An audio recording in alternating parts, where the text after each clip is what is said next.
नमस्कार, आपने देखना शुरू कर दिया है बीआरजी न्यूज। दिन भर की कुछ अहम और खास खबरों के साथ बीआरजी न्यूज रूम में आप सबका स्वागत है। खबरों का सिलसिला शुरू करने से पहले एक नजर आज की सुर्खियों पर।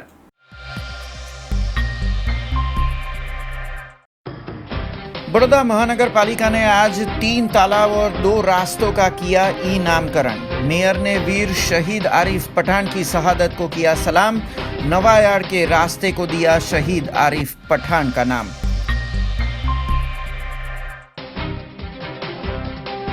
बीसीए की सामान्य सभा संपन्न, 762 मतों से 3 रिजोल्यूशन सर्वसम्मति से पारित।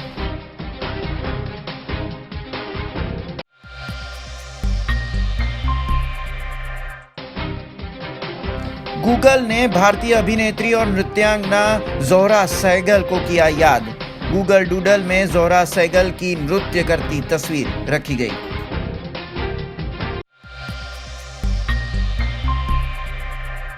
अब देखते हैं खबरें विस्तार से। कल देर रात बड़ौदा में एक दर्दनाक हादसा हुआ। बाबामानपुरा विस्तार में निर्माणाधीन इमारत ढह गई, जिससे 3 लोगों की मौत हो गई। पानीगेट विस्तार में बाबामानपुरा में देर रात हुए हादसे के बाद सुबह मलबे को रास्ते से हटाने की कार्यवाही की गई थी। साथ में इस हादसे में मारे गए मजदूरों के परिवारजन भी घटनास्थल पर पहुंचे और इंसाफ की गुहार लगाने लगे। यहाँ पे ये लोग काम कर रहे थे, 4 आदमी, 3 आदमी और एक लेडीज़। और इसके क्या हुई, अंदर रहते तब कैसे गिरा कैसे नहीं गिरा वो हमको पता नहीं है। आपको कब पता चला? हमको अभी 8 बजे। इसका हम गांव के लगते हैं, एक परिवार के सब लगते हैं, घर के ही लगते हैं। हाँ जान किया, सरपंच 2 आ रहे हैं, अभी गाड़ी लेके वहाँ से निकल गए, आ रहे इधर। अभी कितने लोग थे अंदर? 4 थे, 4। पालिका के टाउन प्लानिंग अधिकारी भी जांच के लिए घटनास्थल पर पहुंचे थे। निर्माणाधीन इमारत किस वजह से ढही, ये अभी जांच का विषय है। तब बाबामानपुरा की घटना पे अब पालिका जांच करेगी और इस पे क्या निष्कर्ष निकलता है ये देखना होगा। કાલ રાત્રિ દરમિયાન 11:30ની આસપાસ 11ની આસપાસ કોલ મળેલો કંટ્રોલથી. તો તે દરમિયાન અમારો ફાયરનો સ્ટાફ ઘટના સ્થળે દોડી આવ્યો અને તાત્કાલિક ધોરણે કામગીરી હાથ ધરી, જેમાં 4 લોકોનું અંદર હોવાનું જાણવા મળેલું હતું. તેમાંથી 4 લોકોને અમે હાલ રાત દરમિયાન કાઢી લીધા છે એમને, અને અત્યારે કાટમાળ ખસેડવાનું કામ ચાલુ છે. સર, એમાં કેટલા જણ મૃત્યુ પામ્યા છે કે શું છે એવી કોઈ જાણકારી? એ જાણકારી ખ્યાલ નથી. અમે તો અત્યારે અહીંથી જે કામગીરી ચાલુ છે એ લોકોને હોસ્પિટલે પહોંચાડી દીધા છે. बड़ौदा महानगर पालिका के मेयर की ओर से आज बड़ौदा शहर के 3 तालाब और 2 रास्तों का ई नामकरण किया गया, जिसमें शहीद आरिफ पठान की शहादत को सलाम करते हुए नवायाड़ विस्तार के रोड का नाम शहीद आरिफ पठान के नाम पर रखा गया। बड़ौदा के मेयर के जरिए आज शहर के तालाब और रास्तों के नामकरण किए गए थे। ये प्रक्रिया ई नामकरण के जरिए की गई, जिसमें मांझलपुर विस्तार में आए 3 तालाबों का नामकरण किया गया, जिसमें वार्ड नंबर 18 में आए तालाब को श्री कबीर सागर नाम दिया गया, जबकि वार्ड नंबर 17 में आए तालाब को श्री कुबेर सागर नाम से जाना जाएगा। साथ में वार्ड नंबर 18 के कोतर तालाब का नाम श्री कमल सागर दिया गया है। वहीं नवायाड़ विस्तार के शहीद वीर जवान मोहम्मद आरिफ की शहादत को सलाम करते हुए नवायाड़ विस्तार के रोड का नाम वीर शहीद मोहम्मद आरिफ सफ़ी आलम पठान मार्ग दिया गया है, जबकि लक्ष्मीपुरा के 30 मीटर रोड का नाम माँ मार्ग आज से होगा। आज पालिका मुख्यालय से मेयर ने ई नामकरण के जरिए ये पूरी प्रक्रिया की थी। जग्या आवेला तळावो जे 2015ની સાલથી લઈને આપણે ફ્યુચરિસ્ટિક સેલ અંતર્ગત તળાવોનું નવીનીકરણ કર્યું, એટલે કે એમને ત્યાં આગળ રેલિંગ કરી આજુબાજુ ચલાય એવી રીતે જોગિંગ ટ્રેક બનાવી, સાથે જ સાંજે બેસી શકે, લોકો ફરવા આવી શકે એવી બધી જ સગવડ સાથે આપણે એ તળાવો ફ્યુચરિસ્ટિકના માધ્યમ દ્વારા નવીન કરીને દરેક એરિયામાં તૈયાર કર્યા હતા. આજે એમાંના 3 તળાવો માંજલપુર વિસ્તારના, જે એક કબીર મંદિરની પાસે અને કબીર આશ્રમની પાસે, ત્યાં એને કબીર મંદિર નામ આપવામાં આવ્યું.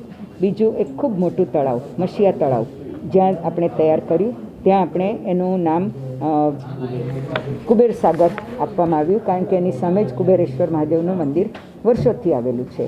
અને ત્રીજું કોતર તલાવડીનું નામ કમલસાગર આપવામાં આવ્યું. એમ 3 તળાવોનું નામકરણ કરવામાં આવ્યું.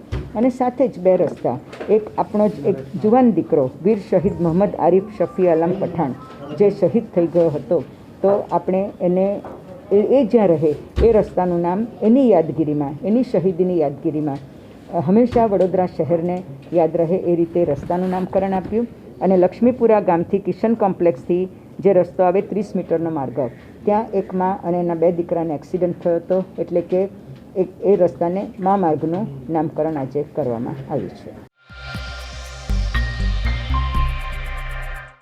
बड़ौदा महानगर पालिका के मेयर की ओर से कल देर शाम एक बयान जारी किया गया था, जिसमें अहमदाबाद म्यूनिसिपल कॉरपोरेशन के निर्देशों के तर्ज पर अगर बड़ौदा में भी कोरोना संक्रमण के मामले बढ़ते हैं तो संक्रमित विस्तारों में रात को 10 बजे के बाद दुकानें बंद रखने का हुक्म जारी किया जा सकता है, जिसके ऊपर आज बड़ौदा व्यापार विकास एसोसिएशन के व्यापारियों ने अपनी प्रतिक्रियाएं दी थी। बड़ौदा में लगातार बढ़ते कोरोना संक्रमण के सामने कल पालिका के मेयर की ओर से एक बयान दिया गया था, जिसमें अहमदाबाद म्यूनिसिपल कॉरपोरेशन के निर्देश का हवाला दिया गया, जिसमें अहमदाबाद के कुछ विस्तारों में रात 10 बजे के बाद दुकानें बंद रखने का हुक्म जारी किया गया है। उसी तरह अगर बड़ौदा में कोरोना बेकाबू होता है तो संक्रमित इलाकों में पालिका भी रात 10 बजे के बाद मेडिकल दुकानों के अलावा सभी दुकानें बंद करवा सकती है, जिसको लेकर आज बड़ौदा व्यापार विकास एसोसिएशन ने अपनी प्रतिक्रियाएं दी थी, जिसमें एक और व्यापारियों की खस्ता हालत का हवाला दिया गया, वहीं दूसरी ओर राज्य सरकार की गाइडलाइन की बात कही गई थी। व्यापारियों ने कहा है कि अगर राज्य सरकार दिशा निर्देश जारी करती है और कलेक्टर और पुलिस कमिश्नर सख्ती से इसका अमल करवाते हैं तो व्यापारी शाम 6 बजे से ही दुकानें बंद करने के पक्ष में है। कोरोना को हराने में व्यापारी संगठन अपना योगदान देने तैयार है, पर निर्देशों का सख्ती से पालन पूरे शहर में करवाया जाए ये ज़रूरी है। જે બંધનું જે છે એ વસ્તુ 10 વાગ્યાનો ટાઈમ બહુ ખોટો આપ્યો છે. સરકારશ્રીએ ગાઈડલાઈન આપી દેવી જોઈએ. જ્યારે કોરોનાનો આટલો બધો વ્યાપ વધતો હોય તો સરકારશ્રીએ એમ જ કહેવું જોઈએ કે 7 વાગે માર્કેટ બંધ થવું જોઈએ કમ્પલસરી, અને બજારમાં કોઈ પબ્લિક પછી દેખાવી જોઈએ નહીં. 144ની કલમના તો લીલા સાહેબ અહીંયા બરોડામાં ઉડેલા છે. તમે જુઓ, રાતે ફરો કેટલા ટોળા તમે જોવા મળે છે. બીજું, કોરોના વધે છે તો વેપારીઓ એટલા બધા પાયમાલ થઈ ગયા છે, ધંધા પાણી છે નહીં.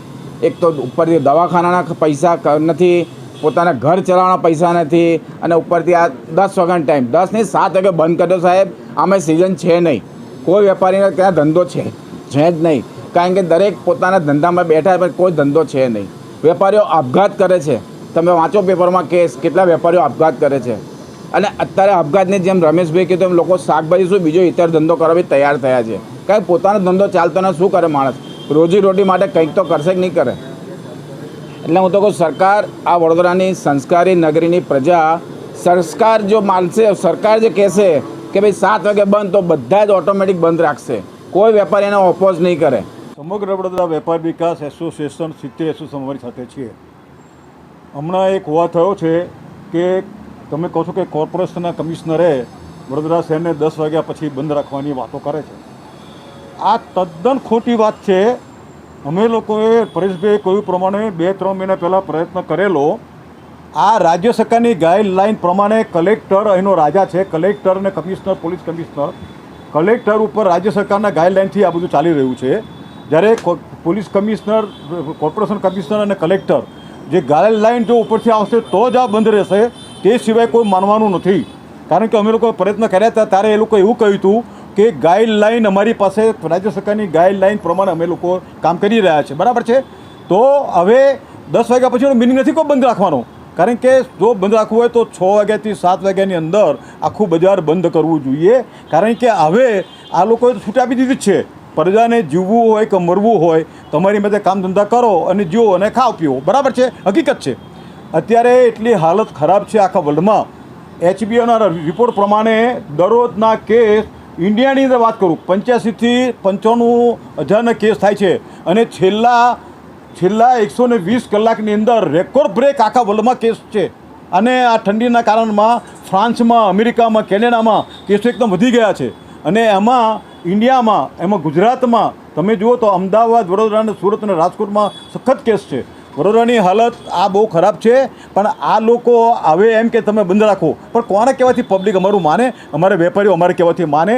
જ્યારે અમને સપોર્ટ પૂરો કલેક્ટરનો, પોલીસ કમિશનરનો સપોર્ટ આપશે તો અમે ચોક્કસ રીતે બંધ પાડવા માટે તૈયાર છીએ. તો એ લોકોનો અમને સપોર્ટ જોઈએ જ, અને જો સપોર્ટ નહીં આપે તો આ પ્રજા માનવાની નથી. અને ઉપરથી પાછું તમે બંધની ઉપરથી બધી છૂટો આપો છો અને 144ની કલમ લગાડી છે. એ કે સમજણ નથી પડતી. 144ની કલમ પર પ્રમાણે 4 માણસથી બધા ભેગું થઈ ના જવું. તમે જુઓ છો આ બજારમાં કેવી રીતે 4 માણસ કેવી રીતે પોસિબલ છે? આ બધું ખોટી વાતો છે. હું એક ખાસ વિનંતી કરું છું રાજ્ય સરકારને કે તમારે ગાઈડલાઇન પ્રમાણે તમારે ગાઈડલાઇન આપી દો, અને આ લોકોને કમિશનર, પોલીસ કમિશનર અને કલેક્ટર અને કોર્પોરેશનના કમિશનરના એ લોકોના મદદ સિવાય આ પ્રજા કોઈને માનવાની નથી. વેપારીઓ બિચારા પાયમાલ થઈ ગયા છે. તમને ખબર નહીં હોય કે વેપારીની હાલત બહુ જ ખરાબ છે. અમુક વેપારીઓ તો બિચારા પોતાના રોજી કરવા માટે થઈને વેપારીને છોડી અને શાકભાજીનો ધંધો કરવા લાગ્યા છે. હવે એ લોકોને જીવવાનું કેવી રીતે? એ મોટો પ્રશ્ન છે. એની સામે ગાઈડલાઇન, જો તમે ગાઈડલાઇન આપશો, સ્ટ્રોંગલી થશો પોલીસ ડિપાર્ટમેન્ટ, તો જ આ બંધ રહેશે. બાકી અમે તો એમ કહીએ છીએ કે 6 વાગ્યા પછી બજાર બંધ રાખો. અમને જરાય વાંધો નથી. અમે મદદ કરવા તૈયાર છીએ. ક્યારે? કે જ્યારે પોલીસ કમિશનર અને રાજ્ય સરકાર મદદ કરશે તો અમે ચોક્કસ માટે આખું વડોદરા શહેરની જિલ્લો બંધ કરવા માટે તૈયાર છીએ. शहर के गोत्री से लक्ष्मीपुरा को जोड़ते रास्ते का नामकरण आज किया गया था, जिसका नाम मां मार्ग रखा गया है. ये नामकरण के पीछे की वजह क्या है, ये आप इस खबर में जानिए. शहर के गोत्री किशन कॉम्प्लेक्स से नारायण गार्डन लक्ष्मीपुरा को जोड़ते रास्ते का नाम मां मार्ग आज रखा गया, जिसका आज नामकरण हुआ और रास्ते के नाम को दिखाती तख्ती का भी आज अनावरण किया गया, और वो भी वहाँ के स्थानिक निवासी जगदीश भाई चौहान के हाथों से. इस वक्त स्थानिक नगर सेवक राजेश आयरे, पूर्णिमा आयरे और हेमलता गौर भी मौजूद रहे थे. इस रास्ते का नाम मां मार्ग रखा गया, इसके पीछे भी एक वजह है. इसी रास्ते पर 2 दुर्घटनाओं में माँ और बच्चों की मृत्यु हुई थी. तब से आरएसपी के नेता लगातार प्रशासन से रास्ते का नामकरण मां मार्ग करने की गुहार लगा रहे थे. करीबन 12 सालों से राजेश आयरे की अपील को आज स्वीकृति मिली थी, जिससे विस्तार के स्थानिक निवासियों में उत्साह का माहौल दिखा गया. जबकि नगर सेवक राजेश आयरे ने बड़ौदा महानगर पालिका के म्युनिसिपल कमिश्नर का शुक्रिया अदा किया. एक समाजने मैसेज आपे क्यारे पण ज्यारे कंई पण एवो विषय आवे કે જ્યારે કોઈ સ્ત્રી પર અત્યાચાર થાય ત્યારે એને એક જ મેસેજ આવે કે હું ઝાંસી રાણી જેવું બનું અને પોતાનો અત્યાચાર એ દૂર કરી શકે. એ મેસેજ માટે ઝાંસી રાણી રોડ, એકલવ્ય રોડ, અમે જે સુરેશ ભજીયાવાળો રોડ છે એના પર નામ અમે એકલવ્ય રોડ મૂક્યું કે હંમેશા ગુરુને ગુરુ શું છે અને શિષ્ય શું છે એના એક ભાગરૂપે એકલવ્ય રોડનું નામ આપ્યું. એવી રીતના દેશની આઝાદી માટે એક ચંદ્રશેખર આઝાદ જે એમના માટે એટલે ચંદ્રશેખર આઝાદ માર્ગનું નામ આપ્યું, જે આજે વડોદરા શહેરના જિગીસાબેન દ્વારા જે ઉદ્ઘાટન કર્યા છે. અને મારા વિસ્તારની અંદર અમે જે રીતના ઝાંસી રાણી, એકલવ્ય, ચંદ્રશેખર અને હવે માર્ગ, એના માટે સૌ લોકોને આજના દિવસે હું શુભેચ્છા પાઠવું છું. અને આવનારા દિવસોમાં પણ જેને સમાજ માટે, જેને દેશ માટે કામ કર્યું હોય એવા લોકોના નામ આપવાથી આવનારી પેઢી માટે એક મેસેજ જાય છે કે માં શું હોય છે. કારણ કે જન્મ દેનારી માં હંમેશા જે ઘરમાં પોતાની માં હશે એ ઘર ક્યારેય પણ દુઃખી ના હોય. અને આજે તો અમે જ્યારે વિસ્તારના રસ્તાનું નામ જ માં આપ્યું છે, તો આજે એ અનુભૂતિ થાય છે કે એ માના ખોળે અમને ખેલવાનો, એ માના ખોળે અમને ચાલવાનો, એ માના ખોળે અમને રમવાનો એક અનુભવ અને એક અનુભૂતિ થશે. એના માટે વડોદરા મહાનગરપાલિકાના તમામ લોકોનો ખૂબ ખૂબ આભાર માનું છું. खबरों का सिलसिला यूं ही जारी रहेगा, पर उससे पहले लेंगे कमर्शियल ब्रेक. तो देखते रहिए BRG न्यूज.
ब्रेक के बाद फिर से आप सबका स्वागत है।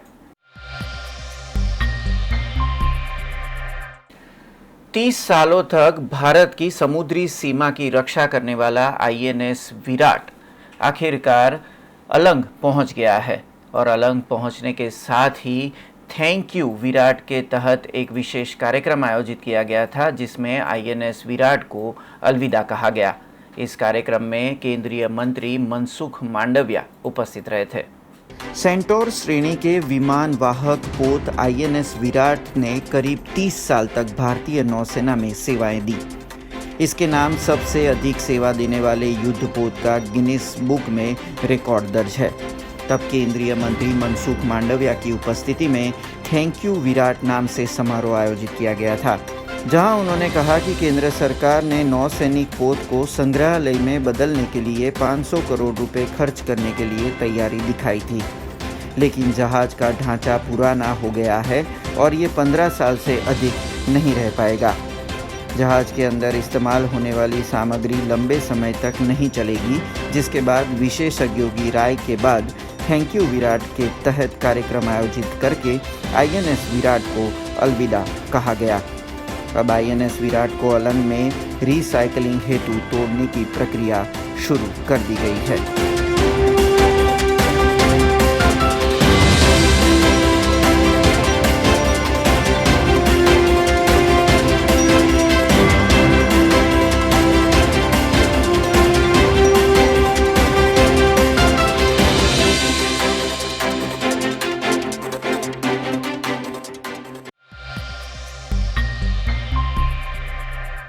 बड़ौदा में मेयर सहायता राशि कोष की ओर से दिल से जुड़ी बीमारियों के इलाज हेतु गरीब और ज़रूरतमंद नागरिकों को सहायता दी जाती है। उसी तरह आज मेयर के हाथों से करीबन 8 जितने नागरिकों को 3,25,000 की सहायता के चेक दिए गए थे। बड़ौदा के मेयर की ओर से अपने राशि कोष से दिल से जुड़ी बीमारियों के नागरिकों को इलाज हेतु सहायता दी गई थी। बीते 11 सालों से मेयर के सहायता कोष से गरीब नागरिकों को हार्ट से जुड़ी बीमारियों के ऑपरेशन में सहायता दी जाती है। तब आज मेयर ने करीबन 5 ज़रूरतमंदों को 50,000 जबकि 3 नागरिकों को 25,000 की सहायता के चेक दिए थे। कुल मिलाकर आज 3,25,000 की सहायता राशि के चेक दिए गए। इतने सालों में मेयर निधि की ओर से 2,85,07,000 की आर्थिक सहायता दिल से जुड़ी बीमारियों के इलाज हेतु ज़रूरतमंद और गरीब नागरिकों को बड़ौदा महानगर पालिका की ओर से दी जा चुकी है। वडोदरा शहर में हृदय रोगनी बीमारी होय, एने शस्त्रक्रिया करावी होय, एने आर्थिक सहाय एक मेयर फंडमांथी आपवामां आवती होय छे अने एवी ज रीते छेल्ला 11 वर्षथी आ शिरस्तो चालू छे। આજે 6 વ્યક્તિઓને 5 જણને 50,000 અને એકને 25,000 એમ ટોટલ 3,25,000નું ચેકનું વિતરણ કરવામાં આવ્યું। જુદા જુદા વિસ્તારમાંથી વ્યક્તિઓ આવે, ત્યાંના કોર્પોરેટર હંમેશા સજાગ કોર્પોરેટર હોય, એમને ખબર હોય કે વ્યક્તિની પરિસ્થિતિ કેવી છે, એટલે એમના રેફરન્સથી આપણે આ લોકોને મદદ કરતા હોઈએ છીએ।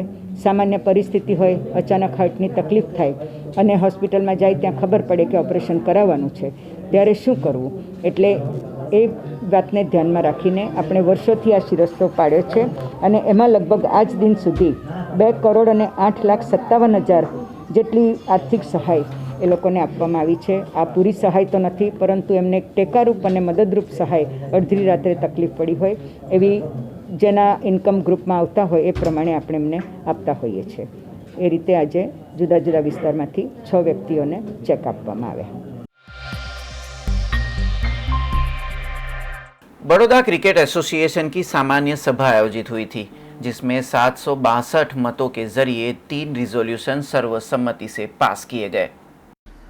बड़ौदा क्रिकेट एसोसिएशन की सामान्य सभा आज मिली थी, जिसमें साल 19-20 के वित्तीय वर्ष के हिसाब किताब समेत एथिक ऑफिसर के तौर पर सुप्रीम कोर्ट के रिटायर्ड जज की नियुक्ति समेत के मुद्दों को कल सदस्यों के सामने रखा गया था। वहीं नए वित्तीय वर्ष के लिए ऑडिटर की नियुक्ति पे भी बैलेट पेपर से वोटिंग किया गया था, जिसमें 762 वोट के जरिए तीनों रिजोल्यूशन को सर्वसम्मति से पारित कर दिया गया है, जिसके बारे में BCA के प्रेस प्रवक्ता सत्यजीत गायकवाड़ ने जानकारी दी थी। આજે બરોડા ક્રિકેટ એસોસિએશનની 80મી એજીએમનું સંચાલન હમણાં શરૂ થયું છે અને ગઈકાલે 3 રિઝોલ્યુશન આપણે વોટિંગ માટે મૂક્યા હતા. એ તો 19-20ના ઓડિટેડ એકાઉન્ટ્સને બહાલી આપવા માટે, બીજું ઓમ્બુડ્સમેન એથિક ઓફિસરની નિમણૂક કરવા માટેના રિઝોલ્યુશન મૂક કર્યા હતા અને ત્રીજું 20 અને 21 ફાઇનાન્શિયલ યર માટે નવા ઓડિટર્સની અપોઇન્ટમેન્ટ માટેના મુદ્દાઓ હતા. એમાં ગઈકાલે આ મુદ્દા મૂક્યા હતા અને રિઝોલ્યુશન્સ મૂવ કર્યું હતું કે ઓમ્બુડ્સમેન અને એથિક ઓફિસ તરીકે સુપ્રીમ કોર્ટના રિટાયર્ડ જસ્ટિસ CK ઠક્કરને આપણે નિમણૂક કરવી કે કેમ, અને માલુ ભટ્ટ એન્ડ કંપની ચાર્ટર્ડ એકાઉન્ટન્ટને 20-21 માટે ઓડિટર્સ અપોઇન્ટમેન્ટ કરવાના. એ આજે 780 બેલેટ મત નીકળ્યા છે. એ 780 બેલેટ મતમાંથી 762 ફોર મતદાન કર્યું છે. કોઈ પણ વિરોધમાં મતદાન આવ્યું નથી, પણ 18 વોટ ઇનવેલિડ થયા છે. એટલે 762ની બહુમતીથી આ 3 રિઝોલ્યુશન મંજૂર થઈ ગયા છે. भारत की मशहूर अभिनेत्री और नृत्यांगना जोहरा सहगल को गूगल ने आज सम्मानित किया. गूगल ने अपने डूडल में नृत्यांगना जोहरा सहगल का नृत्य करता पोस्टर आज रखा था. गूगल अक्सर डूडल के जरिए दुनिया की महान और खास शख्सियत को याद करता है. आज गूगल ने डूडल भारत की दिग्गज एक्ट्रेस और डांसर जोहरा सहगल को समर्पित किया है. गूगल डूडल में प्रतिष्ठित अभिनेत्री को डांस करते हुए दिखाया गया है. जोहरा सहगल का ये डूडल गूगल की आर्टिस्ट कलाकार पार्वती पिल्लई ने बनाया है. अपनी वेबसाइट पर लिखे गए एक नोट में गूगल ने जोहरा सहगल को देश की पहली ऐसी महिला एक्ट्रेस में से एक के रूप में बताया है जिन्होंने अंतर्राष्ट्रीय मंच पर पहचान हासिल की. जोहरा सहगल का जन्म 27 अप्रैल 1912 में हुआ और 102 वर्ष की आयु में उन्होंने 14 जुलाई 2014 में नई दिल्ली में अंतिम सांस ली. वो एक पारंपरिक मुस्लिम परिवार से थी. जोहरा सहगल ने लाहौर के क्वीन मैरी कॉलेज से पढ़ाई की थी. यहाँ महिलाओं को पर्दे में रखा जाता था. क्वीन मैरी में अपनी पढ़ाई के बाद जोहरा सहगल एक्टिंग की ट्रेनिंग लेने के लिए ब्रिटेन और फिर डांस की ट्रेनिंग लेने के लिए जर्मनी चली गई. जोहरा जहां बाजी, CID और आवारा जैसी फिल्मों में कोरियोग्राफी के लिए जानी जाती है, तो वहीं कई फिल्मों में अपनी शानदार एक्टिंग के लिए भी वो पहचानी जाती है. जोहरा सहगल बॉलीवुड की उन अभिनेत्रियों में से एक है जिन्होंने पृथ्वीराज कपूर से लेकर रणबीर कपूर संग अपनी एक्टिंग के जलवे बिखेरे. जोहरा सहगल ने उदय शंकर की मंडली में कोरियोग्राफर के तौर पर काम करना शुरू किया. 1935 से 1943 तक वो इस उदय शंकर की मंडली में प्रमुख डांसर बन चुकी थी और उन्होंने संयुक्त राष्ट्र अमेरिका और जापान सहित दुनिया भर में प्रदर्शन किया. भारतीय सिनेमा जगत और डांस की दुनिया में उनके अतुल्य योगदान के लिए उन्हें पद्मश्री, पद्म भूषण और पद्म विभूषण से भी सम्मानित किया गया.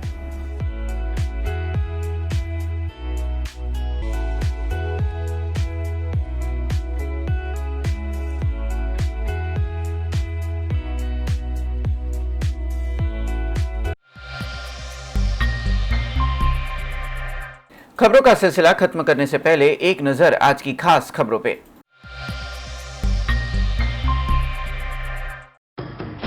बड़ौदा महानगर पालिका ने आज 3 तालाब और 2 रास्तों का किया नामकरण. मेयर ने वीर शहीद आरिफ पठान की शहादत को किया सलाम. नवायार्ड के रास्ते को दिया शहीद आरिफ पठान का नाम.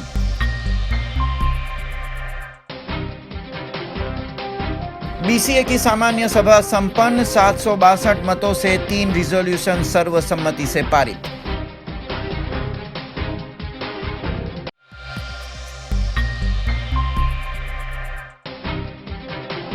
गूगल ने भारतीय अभिनेत्री और नृत्यांगना जोहरा सहगल को किया याद.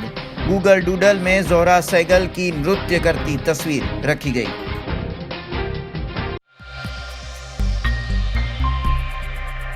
ये थी अब तक की खबरें. कल नई खबरों के साथ फिर से उपस्थित होंगे. तब तक BRG न्यूज की पूरी टीम को इजाजत दीजिए. नमस्कार.